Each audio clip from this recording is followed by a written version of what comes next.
नागपूर दंगल प्रकरणी अटकेत असलेल्या आरोपींची पोलीस कोठडी आज संपणार। आरोपींना पुन्हा एकदा न्यायालयात करणार हजर।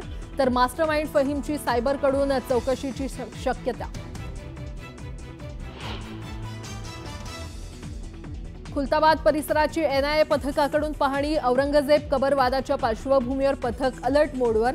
पथकाकडून संशयित हालचालींवर बारीक लक्ष।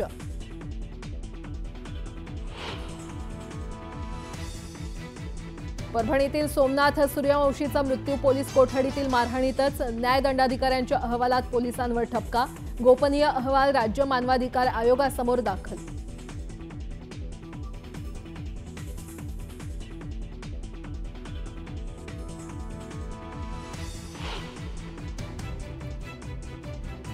राज्याची आर्थिक स्थिती चांगली झाल्यावर लाडक्या बहिणींना 2100 रुपये देणार। वाढीव मदतीवर उपमुख्यमंत्री अजित पवारांनी केलं स्पष्ट।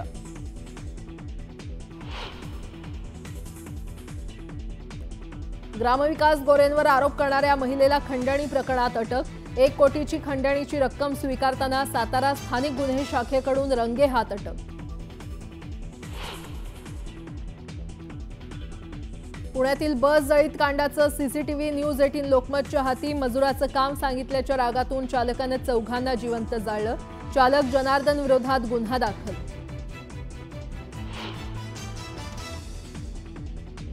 नाशिक शहराचा पाणी पुरवठा 2 दिवस राहणार बंद। तर रविवारी कमी दाबानं होणार पाणी पुरवठा।